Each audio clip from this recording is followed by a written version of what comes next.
the Skull and Bones secret society was originally called the Brotherhood of Death. George Bush Jr., his father George H.W. Bush, and his grandfather Prescott Bush have all been initiated into this macabre fraternity, which was established in 1832 at Yale University by William Huntington Russell, whose family were America's biggest opium smugglers. William Huntington Russell had traveled in Germany during his student years and was befriended by a disciple of Adam Weishaupt's Bavarian Illuminati. Upon returning to the USA in the early 1800s, Russell used some of his family's opium wealth to fund the building of the tomb at Yale University.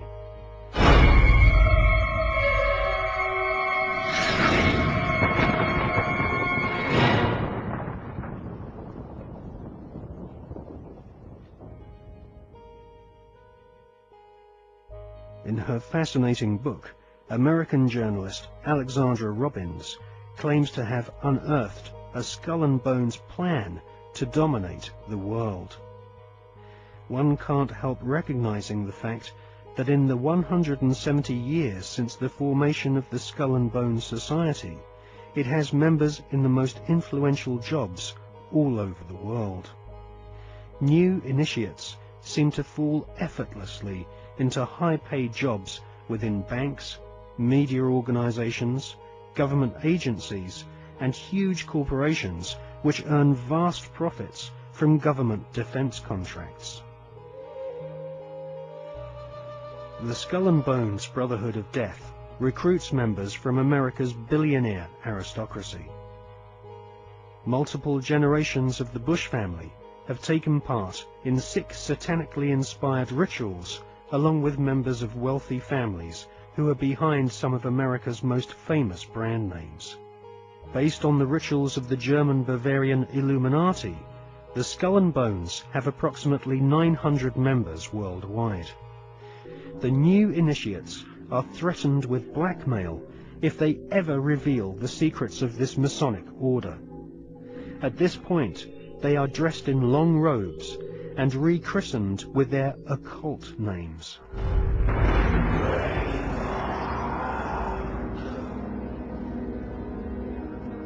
We can exclusively reveal that George Bush Sr.'s occult name is Magog, which is the name of the evil army commanded by Satan to visit Earth and destroy the kingdom of Christ.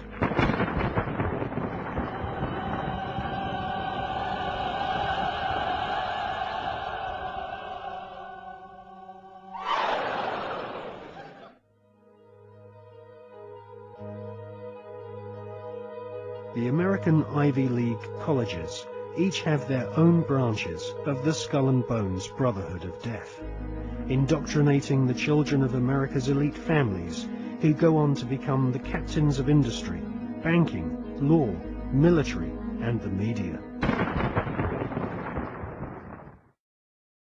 Every April, they roam the grounds of one of the country's most prestigious universities. 35 years ago or so, you might have seen one of them, known among his secretive friends as Temporary.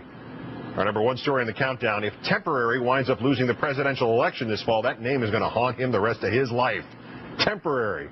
His name in the Yale University secret society Skull and Bones, better known to you as President George Bush. Now, for the first time in the history of that Yale club, 2 of its former members will go head-to-head for the presidency. Also the first time in the history of that slightly less secretive organization, the United States of America. That's right, John Kerry was also in Skull and Bones. In a moment, a journalist and Yaley who has removed some of the unknowns from the bones. First, who are these people? Skull and Bones dates to 1832. It was, in fact, a reaction to a secret society, the Masons, then much more influential than they are today. Founder William Huntington Russell thought of his little conclave as sort of anti-Masons, and as a home for the wealthy and the powerful and the people who would do anything for another bonesman.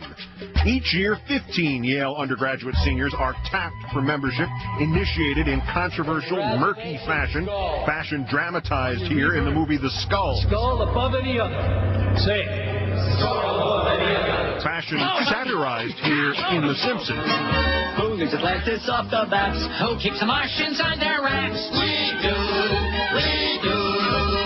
Members of Skull and Bones, that is, not of the Stonecutters, gather on High Street in the Yale campus at The Tomb. New members, the neophytes, are expected to do things like lie in coffins and wrestle in mud and kiss a skull and confess their sexual histories in front of the group to bond themselves together further still, and presumably just for a few laughs. Once you're in, you're in. Skull and Bones is for life.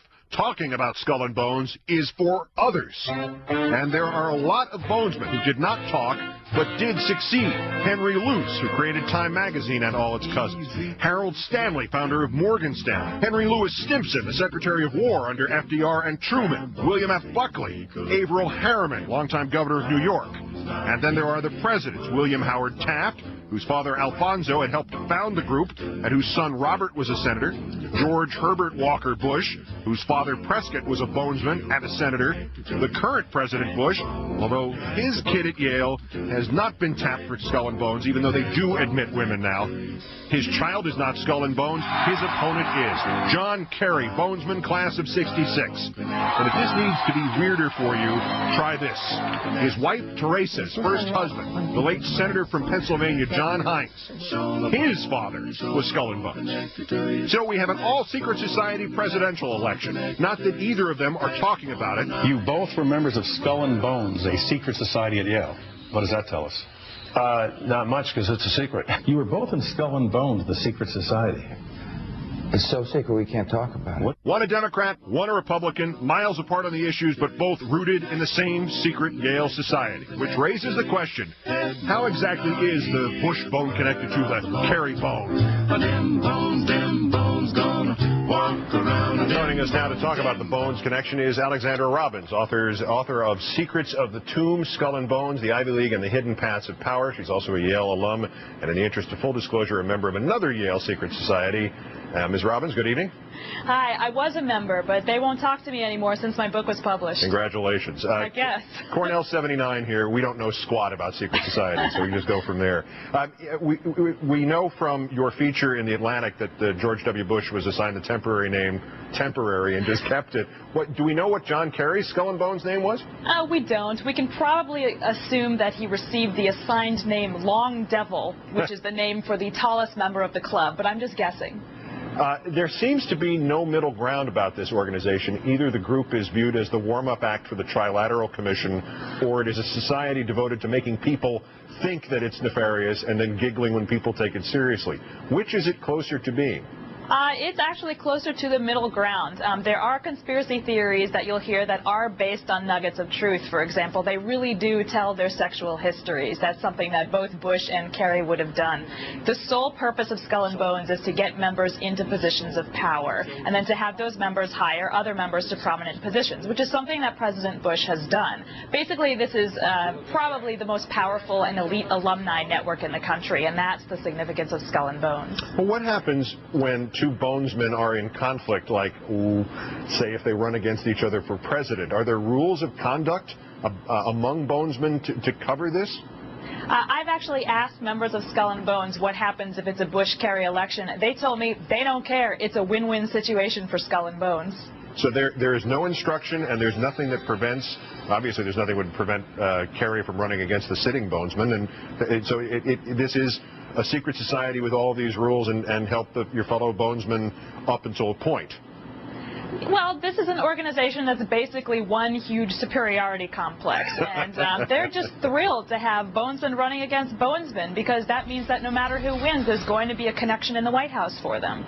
And if we broke into that place on High Street in New Haven, Connecticut, we would see what? Something that looked like a Harry Potter adventure ride at an amusement park? Something like that. You'd see dozens of skulls, skeletons, art celebrating death, war memorabilia, and several allegedly stolen items that bonesmen supposedly were supposed to take as gifts to the society's goddess. I am not making this up. And what happened to her? Well, according to Skull and Bones legend, in 322 BC, which is why you see the number 3